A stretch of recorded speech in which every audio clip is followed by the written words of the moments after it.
I'm Michael McConkey. Welcome to Reaction Norm. And I'm joined today by my co-host, Patricia Vino. How you doing, Patricia? I'm great, Michael. How are you? Well, I'm pretty good.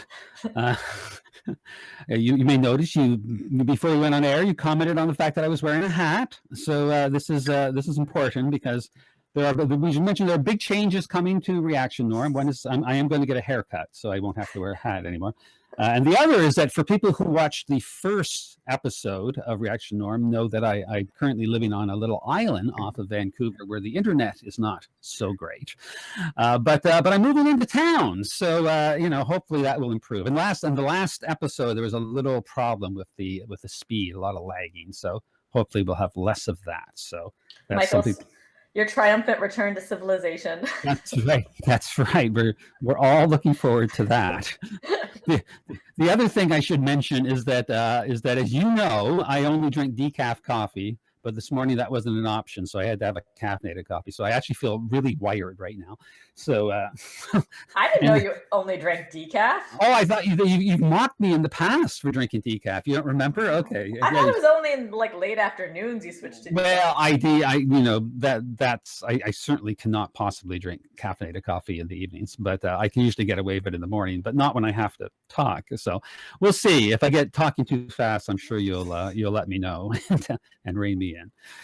Okay, so it's been interesting that when we set out, we had this idea that we were going to look at the role of biology in culture and politics, and we said as a secondary theme, we'll sort of look at the way that culture, biology and science is treated in culture and politics. But we've done much more of the latter than the former so far, and we again do another example of the latter again here today. So we're using it as a sort of jumping off point of a small controversy that was stirred up by the appointment of a fellow named Noah Carl to a prestigious fellowship at Cambridge University, I think, or something like this. And there's been this big response, two-way response. I mean, first there was this massive condemnation of him, and then there's been sort of this pushback on that, people pushing back in the other direction. So I thought maybe just sort of to set the context, I thought maybe we could just quickly go through the letter that was written for I can't think of the name. The open letter. The open letter for people to sign up to condemn this guy and say that he shouldn't get the job and that the whole process needs to be revised and everything. So why don't we just go through that and lay the groundwork? Does that sound good? Sounds great. Okay, so open letter. No place for racist pseudoscience at Cambridge. So just in case you had any doubt about what we're talking about. All right, so we write to express our dismay at the appointment of Noah Carl to the Toby Jackman Newton Trust Research Fellowship at St. Edmund's College, University of Cambridge. A careful consideration of Carl's published work and public stance on various issues, particularly on the claimed relationship between race, criminality, and genetic intelligence, leads us to conclude that his work is ethically suspect and methodologically flawed. These publications, drawing on the discredited race sciences, seem nothing more than an expression of opinion on various social matters as members of the academic community committed to defending the highest standards of ethical and methodological integrity in research and teaching. We are shocked that a body of work that includes vital errors in data analysis and interpretation appear to have been taken seriously for appointment to such a competitive research fellowship. So the first thing that strikes me in all of this is that it seems to me like a lot of hand waving to begin with, right? I mean, okay, maybe his methodology is flawed. I mean, that's a legitimate complaint. And I don't expect a letter like this to give a detailed critique of his methodological approaches. But I mean, I think if you're trying to basically ruin this guy's career, I think that maybe you've got to give one or two sentences about what's actually wrong with his data analysis and what's wrong with his methodological approach. Or failing that, I mean, to be confident that he's so bad methodologically, someone somewhere must have done the basic work of going and looking at his papers and dissecting and showing the flaws in the methodology. So at least link me to that, cite that work so I can go look at it, right? So I mean, right off the top, this seems like, what the hell, right? So I don't know. Even like barring his methodology, I had a hard time finding where these claims of linking. Well, let's hold off. Let's hold off on that, okay? Because it's true. Because you have more informed things to say about this, so we'll come to that. So let's just finish up on the letter. Right. No, but it's true. They don't even cite where, if you wanted to see why they were making these claims, where you could even go to look more into it. Yeah, it's just like, it's just like, trust us. It's kind of way, like, we've told you, therefore it's true. And then they get into like probably some of the diciest part here in this paragraph. We are deeply concerned that racist pseudoscience is being legitimized through association with the University of Cambridge. This fellowship was awarded to Carl despite his attendance at and public defense of the discredited London Conference on Intelligence, where racist and pseudoscientific work has been regularly presented. Carl's work has already been used by extremist and far-right media outlets with the aim of stoking xenophobic, anti-immigrant rhetoric. In a context where the far right is on the rise across the world, I don't know what the evidence for that is, this kind of pseudoscientific racism runs the serious risk of being used to justify policies that directly harm vulnerable populations. So, I mean, if you were to follow the logic of this, I suppose you should close down all the physics departments because we don't want the building of, nuclear weapons or anything, right? I mean, whatever. So we're also concerned that the appointment process for this fellowship was not carried out with a degree of academic rigor, diligence, and respect for principles of equality and diversity that we would expect from a constituent college of the University of Cambridge. We call on them to look into this and whatever. Well, actually, I should continue here. Yeah. They'll come to issue a public statement disassociating themselves from research that seeks to establish correlations between, this is great, okay? They call on St. Edmund's College, the University of Cambridge, and the Newton Trust to issue a public statement disassociating themselves from research that seeks to establish correlations between race, genes, intelligence, and criminality in order to explain one by the other. So basically, they want all these institutions to say there's no justification for looking at genes as an explanation of intelligence, for instance, right? Or it's like, really, right? Who's anti-science in all of this? We also call on the University of Cambridge to immediately conduct an investigation into the appointment process and blah, blah, blah. Okay, so that sort of lays the groundwork of what the accusations are. So off the top, do you have anything to say about that in particular? I mean, there's a lot to get into. I feel like you should just dive in. Okay. And I'm gonna go along with you. Where do you want to start? Where do you want to start? I mean, first of all, there's those points made along the way. I mean, like there's the people who are worried about scientific standards seem to have weird standards about science on their own, right? So, but there are some more detailed points I want to make around this. But I haven't actually looked into this, guys. Right? I mean, I'm criticizing this stuff on principle. But you've actually gone to the trouble of looking at some of his publications. So I'm curious, what did you find when you looked there? What conclusions did you draw? Right. I mean, the problem is let's just preface this by saying that you and I, Michael, we both maybe in a personality test would score high on openness. So it would generally take a lot to sort of shock me or think that something was problematic. So we'll start with that. I didn't think that anything I read of him, I read of just a few of his papers. It was all like very qualified. I thought it was thoughtful, but I can talk about some of the papers and why you could potentially like twist it into something that was, bad, shall we say. So like one of the ones that I looked at that I thought could be construed as very controversial, it talked about, I think it was called Ethnicity and Election Fraud in Britain. And pretty much he was just exploring the relationship. One very good predictor of allegations of voter fraud in Britain is the percentage of Pakistani and Bangladeshi voters in a given area. And one reason that he thought this could be was the common practice of consanguinity, which is like cousin marriage. So he was sort of saying that in areas where you have a lot of cousin marriage, you tend to get more political corruption. And this is because the practice sort of favors nepotism and in-group favoritism and whatnot. And because this cultural practice tends to persist when individuals immigrate to the UK, that you have sort of more corruption that's expressed through voter fraud.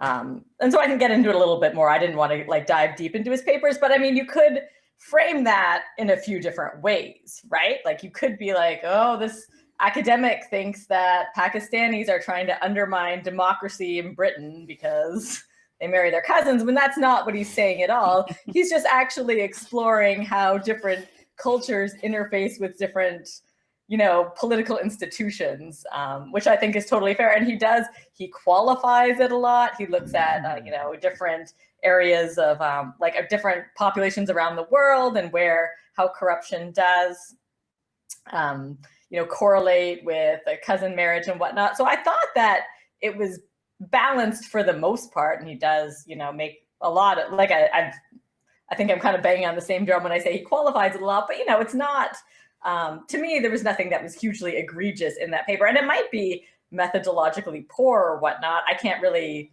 judge the statistics of it. I'm not a statistician, but so that was one example. He got into another paper he showed was net opposition to immigrants of different nationalities correlates strongly with their arrest rates in the UK. So this was matching people's perception of immigrant groups with violent crime arrests of different immigrant groups. So this is one that drew a lot of criticism online, and I read a couple blog posts about it that were really criticizing his methodology in this. And so what he was saying in that paper was there tends to be public perception of immigrants is largely thought to be erroneous. And he's like, well, if you really look at the data, not in aggregate, and what the perceptions are of different immigrant groups and what the arrest rates are for criminality and for violent crimes, usually you find that the public perception maybe isn't so far off, being that different groups in aggregate, there's no difference in the levels of criminality between immigrants and, like nationals. But if you actually disaggregate and look at where different groups are from, you do find that some groups do have either higher rates of crime than others. And so anyway, so he was exploring that. Does that give a fairly good? Okay.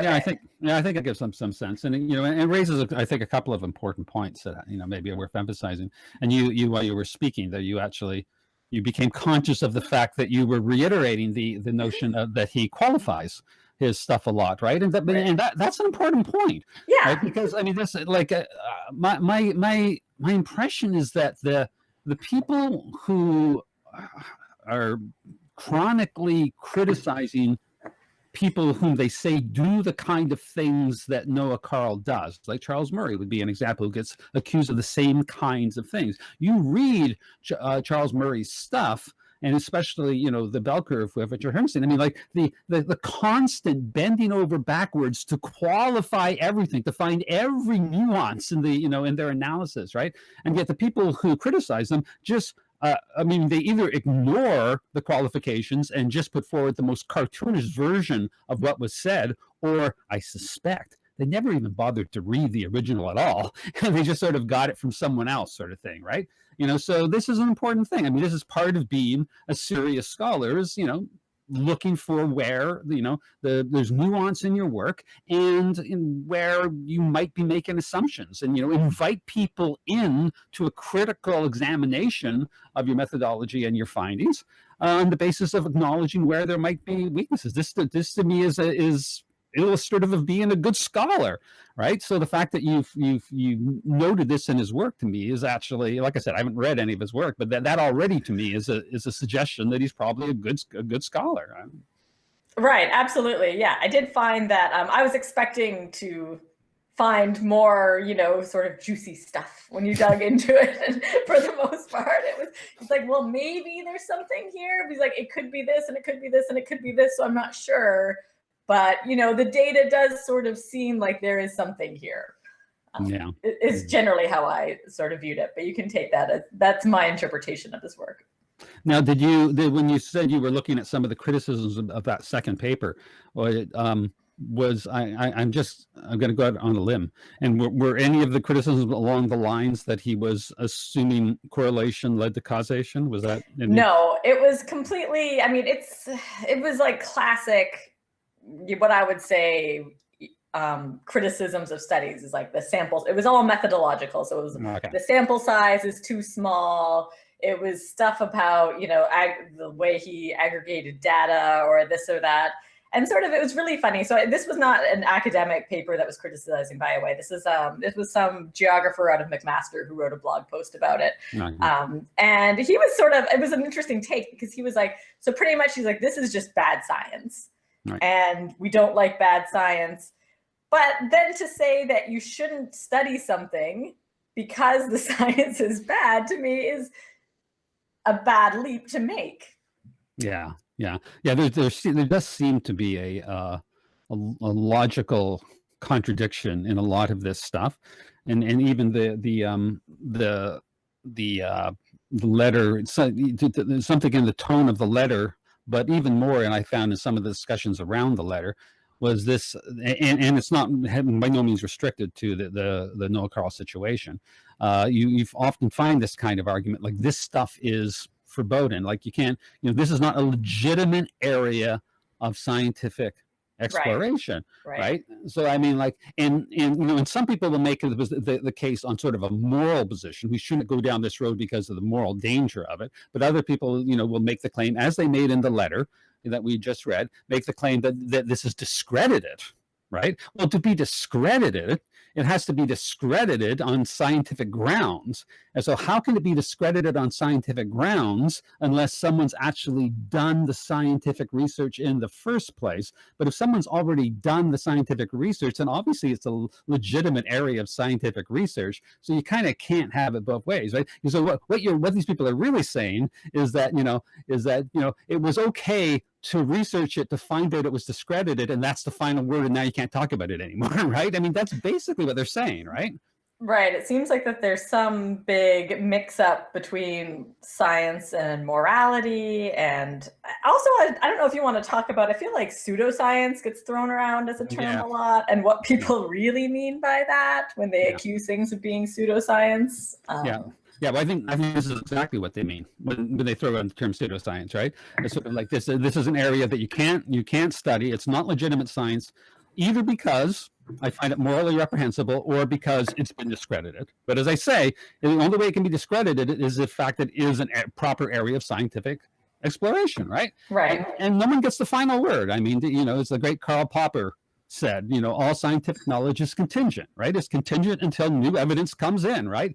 All scientific truths are only true until there's new evidence, right? And the search for truth never stops, right? Right. I mean, even if you came to the end of knowledge, even if if human knowledge exhausted the universe, there was nothing more to know, you could never know that you knew there was nothing more to know. So the challenge would always be a legitimate scientific expression to try and, disprove this or test this in a way to falsify it, because maybe something else is actually true, right? There's no final word in science, and this is what these people are doing. They're just simply trying to shut down debate. Say, we don't want you talking about this, and so we're going to use whatever rhetorical tricks we can find to sort of stop discussion on this. Right. And I mean, I think that it's also funny, too, to say that your science influences your morality. I don't know how you feel. Personally, I feel that they're very separated. Science can tell me one thing, but what I choose to do with that in the living of my life and how I treat people is completely separated from that. And so I don't really understand why these people kind of think that they're so intertwined, as if you discover some fact about somebody, that this is going to have to change the way you treat them. Yeah. I mean, there's that point kind of opens us up into a broader range of points that I do want to get to. and there's different angles of getting at this. So one angle is that if the science is done properly, it doesn't matter what the bias of the scientist is, right? So I was recently looking through again for some other work I was doing for a course I was preparing. Actually, I was looking through Matt Ridley's book Genome, and at one point he talks about this, the sort of the search for the gay gene, right? And he said that that some of the scientists who were involved in that research were gay themselves. And they were motivated, he said, by the belief that if you could establish the fact that homosexuality, or at least male homosexuality, was genetic in some way, then it would relieve the social pressures on homosexuals, the disapproval. People would be, the disapproval would be reduced if people felt like, well, it's not really their fault, right? It's genetic, right? So he's saying this was the motivation for some of the people who actually did the research. But the point here is that it doesn't matter, right? Because I mean, there either is a gay gene or there's not. Now, of course, we genetics are becoming more sophisticated now. Right. We know there's not a gene for much of anything, but that doesn't mean that there can't still be genetic influence, genetic inheritance, right? So there either is or there isn't. That's an empirical question, right? And the motive of the person who created the hypothesis is irrelevant as long as the hypothesis is dealt with in a scientifically rigorous way. The methodology is sound, including all the sort of things you talked about, in terms of sample size and stuff, and, and analysis and stuff, and then the findings are going to be legitimate based upon the rigor of the methodology. It's got nothing to do with the bias of the individual who come up with the hypothesis. So even in theory, if you had a rapidly racist scientist, right, who wanted to prove something that was, that was going to benefit rapid racists, right? The fact is, if it's proper science, if the hypothesis is tested in a methodologically rigorous manner, then the results stand regardless, whether they validate or refute the hypothesis. It doesn't matter as long as it's done in a methodologically sound way. It doesn't matter what the inspiration of the person was who came up with the hypothesis. The science, that's the beauty of science, is that it manages to transcend all that. So, from that angle, I think that that's already a confused way of thinking, but there's much more to say. I don't know if you want to comment on that though, because, I'm been deliciously controversial on this saying. No, I mean, I absolutely agree with you. I mean, something's either falsifiable or it's not. It's just kind of like you said, like this is just like the basic philosophy behind conducting science. And it can't really have, I mean, you can choose what you want to study with an agenda, but if you conduct your science in I was going to say scientific manner, but you know what I mean? Like either your science is good or it's not. Yeah. And this is, and there is, there's an argument for, because you're right, because I mean, where the disposition of the scientist does come into play, you're right, is in terms of what they're going to study. And that's why I think there's an argument to try and at least encourage have a diversity of viewpoints in scientific disciplines, so that people are interested in different things and want to pursue different things. You don't want everyone sort of following the same path, because but that's exactly what this letter is doing. You're like, you can only play in this narrow sandbox. That's right. We don't like this other stuff. So. That's right. And of course that gets into stuff that we won't get into, that, how do you define diversity, right? Certain people define diversity in such a way is that the only diversity that is important is the one that I just referred to, cognitive and intellectual disposition or orientation, right? That's the one thing that doesn't matter when you talk about diversity in these discussions. That is another episode. Yeah, that's another. I don't even know if that's an episode. I don't know if that's really in our domain or not. But but that's part of the problem that we're dealing with here, right? So I wanted to just make a few other points about all this. Yes. So first of all, so you had brought up the pseudoscience thing, and I think we more or less dealt with that. The other phrase, and they sort of mix these phrases together in this letter and some of the other things around this.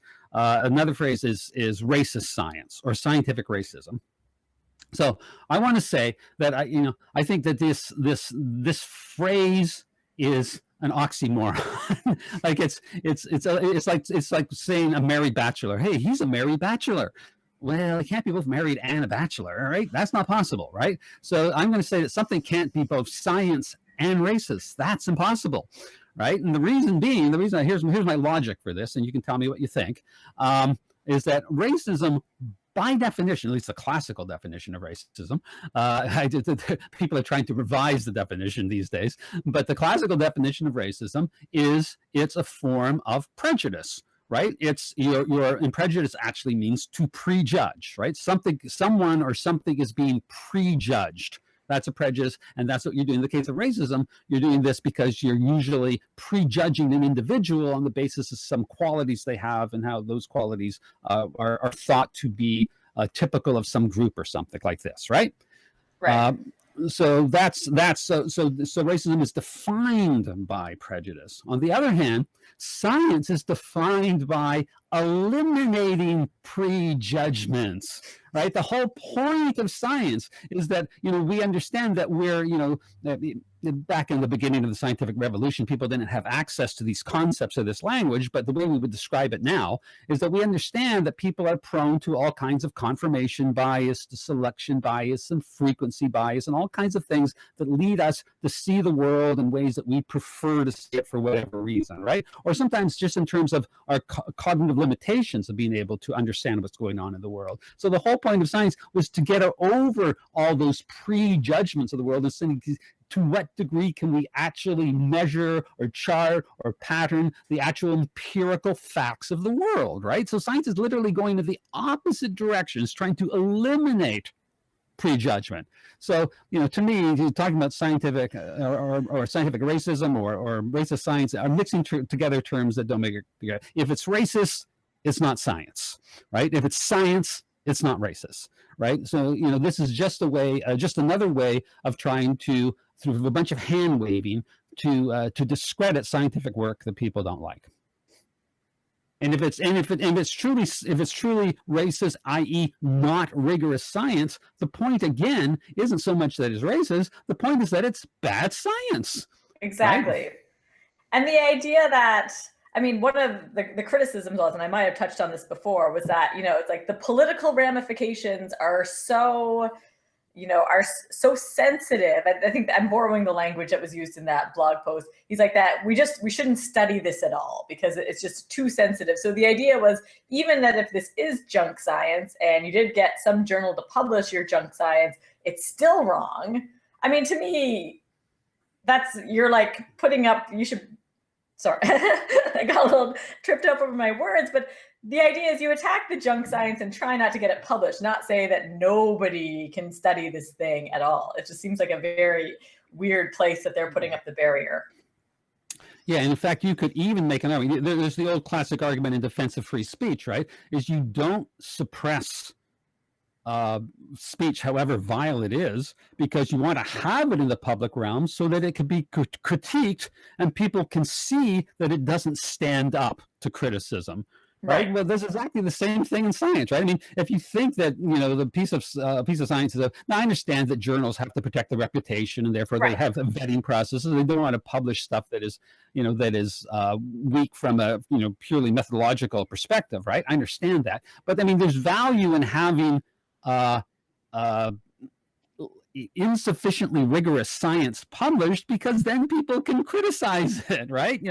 So it's the same kind of argument. So this idea, it's hard to believe that the motivation behind these sort of criticisms comes from a place of we're just trying to protect science, because science is part of to mention Karl Popper the second time in the same episode, right? This is the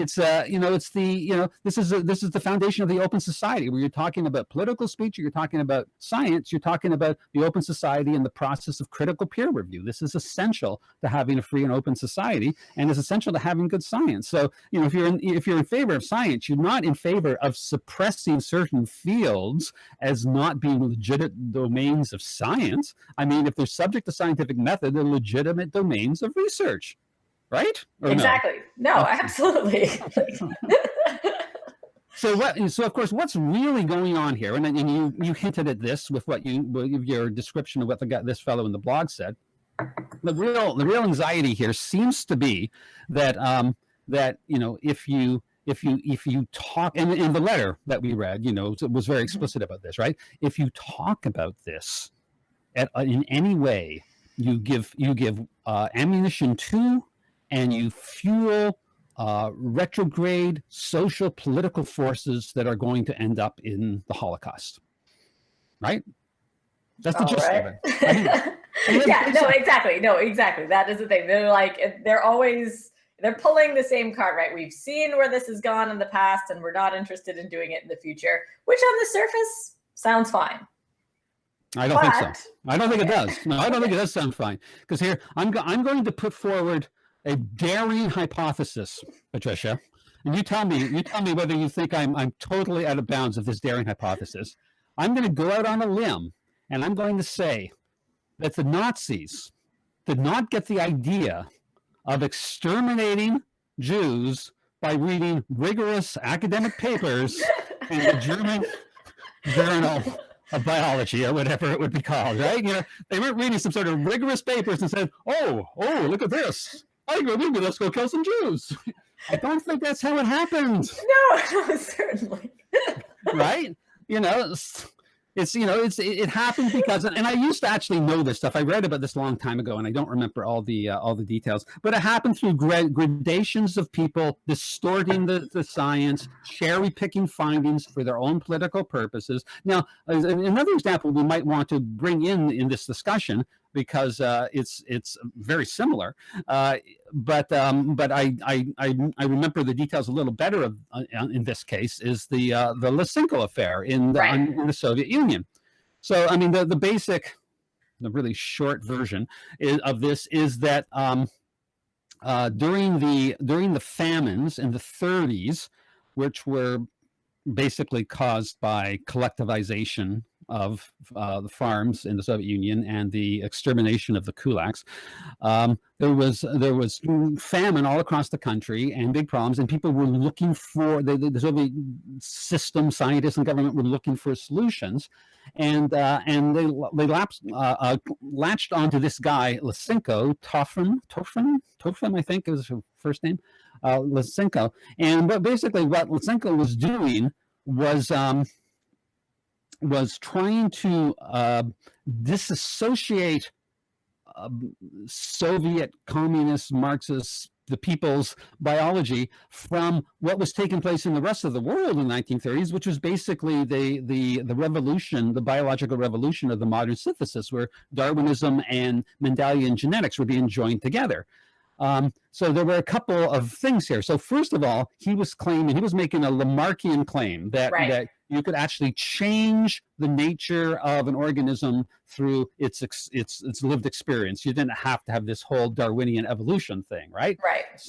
So he was saying that you could take crops, like he was saying wheat, you could take it and grow it in cold climates, and it would adapt, right? It would adapt to the cold climates, right? Well, and the idea being it would adapt and it would change, it would pass on those changes to its offspring. Exactly. So then you would have a brand new crop, right, of wheat that was now able to be grown much more efficiently and much more widely within the challenging agricultural climatic conditions of the Soviet Union. Right, so I mean, so this was popular in terms of a promise of solving the famine problem, but of course it has the additional benefit, of course, is that Marxist communists and so forth didn't like genetics, right? Because the whole Marxist thing was based on the idea. Basically, it was a blank slate argument. It was like saying the economic infrastructure which determines what consciousness and culture are going to be. Consciousness and culture are just a reflection of what the economic infrastructure is. So the idea is that if you can move from an evil capitalist society to a virtuous communist society, not only will it be economically fair, but a new kind of human being will result from being in these new economic conditions. Right. So the idea of some kind, of our nature being determined by genetics, really flew in the face of Marxist philosophy, and the Soviet leadership weren't particularly keen on this, and Stalin particularly was not keen on this. So as a consequence, the promise that Lysenko was going to be able to deliver this magic wheat on the one hand, and the fact that his ideas coincided with political preferences of Marxism and the Soviet leadership, made him sort of a superstar, right? Now, it turned out that Lamarckism isn't true. And none of the stuff that Lysenko did actually worked, right? Now, I want to emphasize. I mean, we can't. And by the way, I'll mention that also a couple of other things to keep in mind. I mean, this what I'm going to say next had really huge impacts because, first of all, Lysenko, despite the fact that nothing he did, this sort of Lamarckian efforts resulted in anything, he continued to have a huge amount of respect and influence in Soviet science, and even after Stalin died. In fact, he was. It really wasn't until Khrushchev was deposed that Lysenko finally fell out of favor. And in fact, I was just reading that the Soviet scientists were not allowed to actually study genetics until the 1960s. The 1960s, right? Right. But the point I want to make is that and so we don't know how many people died because of the Lysenko affair. There's no way of really knowing. Well, I shouldn't say there's no way. I'm sure you can make extrapolations, right?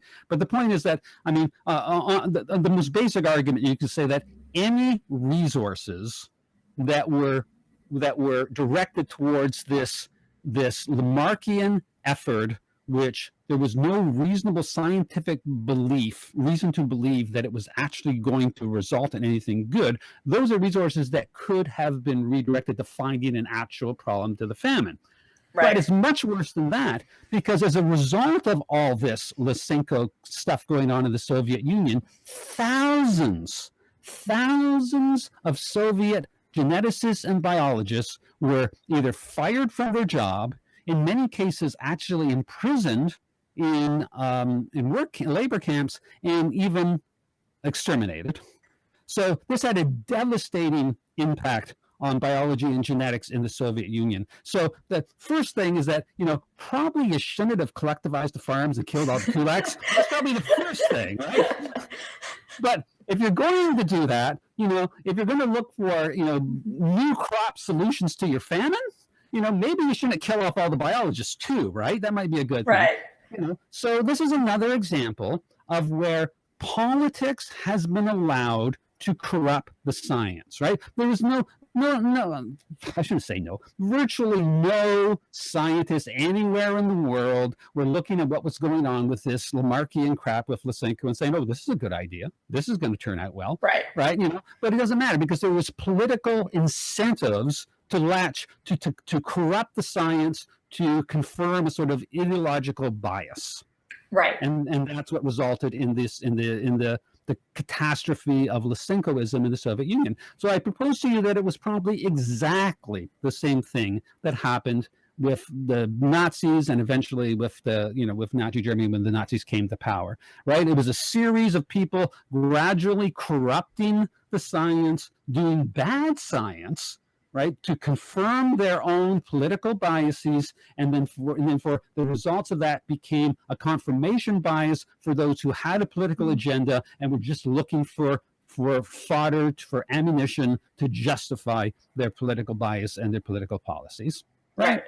Absolutely. And I mean, yeah, if you look back at the Soviet Union during that time, I think they had one of the highest number of, geneticists and highly educated scientists in the world, and yet the only really good science to come out of that area was people who were had fallen out of favor with Lysenko and was sent to Siberia, and were kind of doing covert experiments on their own, the Fox experiments out of that Balyayev was working on and stuff. But that was I think under the premise of running a fur factory, and he was doing all this interesting stuff with domestication. But the fact that you'd have to be doing it in secret to get any good science done is just remarkable. Yeah, well, that's funny. So you have to do it in secret to get any good science done. And isn't the irony around the accusations about this London conference that Noah Carl attended was that it was a secret conference? Well, you know what? Maybe with these kinds of people going around and trying to destroy your career, maybe you do have to do science in secret. Unfortunately, right. It's terrible to say, but maybe there are some things that actually do have to be done in secret. Well, the more we have these kind of conversations, maybe we can reduce the necessity for that. But I mean, that's not an unreasonable conclusion to come to when you look at this kind of thing. This kind of thing is going on. It's also funny too. I think that like there's a bit of a moving target. So if he's talking about, because in some of his studies, it's funny the ones that come up that people take a lot of issue with, and if it sort of has to do with different immigrant groups in the UK, you tend to see a lot of pushback on that. But he's also done some interesting studies that were looking at if there was a difference in like cognitive ability in the US and how you, in which political party you identified with. And the idea being that, if you, usually if you're more religious, that might be sort of correlated with lower cognitive ability. And if you're more socially liberal, that's been correlated with higher cognitive ability. So we start studying that, and nobody got up in arms, if it's talking about calling social conservatives not very smart.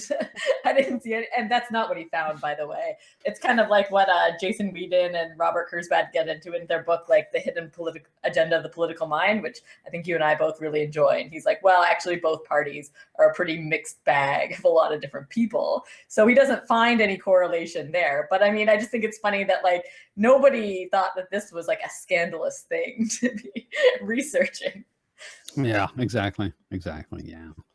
Yeah, so I mean, like, I guess if I try and take stock of everything we've said about this, it seems, I mean, it seems pretty clear to me that a lesson to be drawn from sort of all the background to all of this stuff is that you shouldn't politicize science. Right? I mean, because anytime you mix science and politics, something's going to get corrupted, right? I mean, one possibility, which is that if you're true to the science, your politics probably are going to have a problem, right? It doesn't matter what your politics are. If you're consistent with the science, you're going to find things in the science that aren't consistent with your own politics. I think that's pretty universally true across the board. But so that's one possibility. And the other possibility, the more, and I'm sad to say, probably the more likely, common, and dangerous possibility is that you just find a way of corrupting the science to make it say the things that your politic wants it to say. So if this is the rule of thumb, then we should be on guard for those who want to politicize science. But the problem is, I'm not really seeing a lot of evidence that the Noah Carls or the Charles Murrays or whatever of the world are the ones politicizing the science. It seems to me it's the people who are trying to stop them from doing the science are the ones who are actually, ironically, politicizing the science. They're the ones who are actually creating the dangerous situation. They're the ones, and I don't want to overdraw this analogy because this kind of analogy is too easily overdrawn. They're the ones who are acting much more like the Soviet leadership during the 1930s and how they treated scientists. With the one exception, we should note, by the way, the one field of science that the Soviet Union and Stalin did not mess with was physics, right? Because they understood that there may be weapons to come out of this, right? So everything else can be subordinated to our ideological beliefs, but we'll let the physicists do what they need to do, right? So. Now they've got a pretty good space program. Yeah. So this is irony. These people, the people who are doing this or trying to suppress these scientific discussions and the scientific research are doing the very thing, politicizing of science, which leads to the kind of catastrophic outcomes that they're worried about seeing, and they can't seem to see that they're the villain of their own story. Which is weird. The irony. Yeah, isn't life full of irony? That's right. All right. So I don't know. That pretty much covers what I wanted to say about it. Anything else to any further thoughts? I think very well said. I agree with you completely.